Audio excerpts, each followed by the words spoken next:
The past 72 hours have brought harrowing scenes of tragedy and despair that fueled tensions in the already emotional debate over police tactics, police brutality, and the relation to the state of race relations in America. Videos of police shootings in Louisiana and Minnesota earlier this week prompted demonstrations in cities across the country.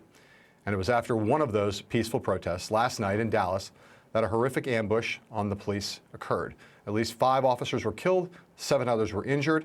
Authorities say at least one sniper, identified today as Micah Johnson, a 25-year-old African-American Army Reserve veteran, was holed up on the second floor of a parking garage where, during a 2-hour standoff, he told authorities that his motivation was to shoot white officers. The gunman, who the White House says has no connections to terrorist groups, was killed at the scene. At least 3 other suspects are in custody, but authorities will not release any information about them or their role in the attack. Some of the country's top officials spent the day calling for calm and national unity, making statements from Capitol Hill, the Department of Justice, and, in the case of President Obama, from the NATO summit in Warsaw, Poland. We still don't know all the facts.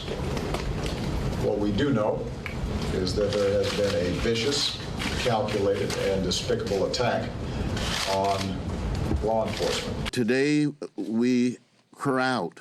We feel the pain. We feel the hurt of the people in Baton Rouge and in Minnesota, and Dallas, and all across our country. But whatever we do, we must do it in an orderly, peaceful, non-violent fashion to help redeem the soul of America and bring us together to create what Dr. Martin Luther King Jr. called the beloved community. Because we all live in the same house. Every Republican and every Democrat wants to see less gun violence.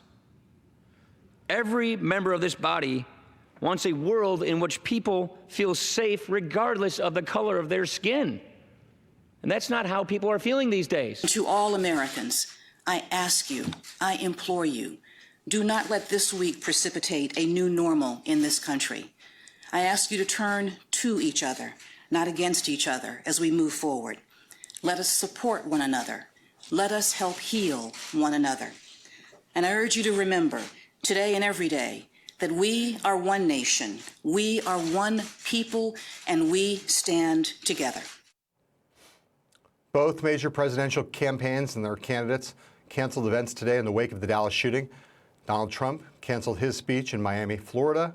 Hillary Clinton postponed a campaign event scheduled for today with Vice President Joe Biden in Scranton, Pennsylvania.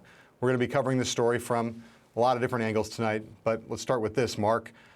Big question. Besides it being absolutely horrible, depressing, and sad, what do you make of what this tragedy is all about?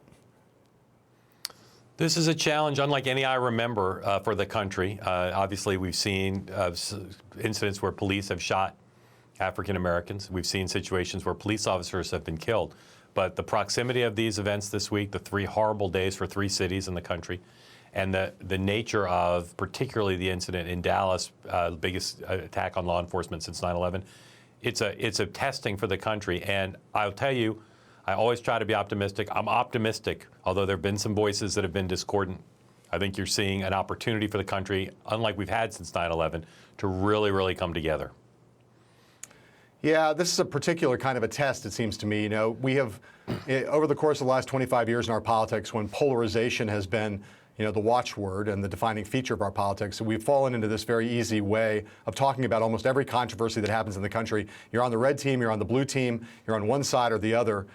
This is one of these instances where the challenge for the country, and we'll talk about the candidates later, but for the country is to be able to have a conversation about this and address these issues by taking off the jerseys and starting to think about how, given we had black victims this week, we've had white victims this week, how do we have a conversation about the relationship between police and the communities they serve that is not riven by the kind of knee-jerk polarization that just marks way too much of our conversation? And on the most human level, the reality that every American has to think about now is if you're a police officer or the family of a police officer, an African-American family, you leave the house, you have to worry about being killed. You have to worry about being shot. That is a reality for lots of Americans in both those categories, and every American needs to think about that and how to deal with it and how to respect what all the implications of it.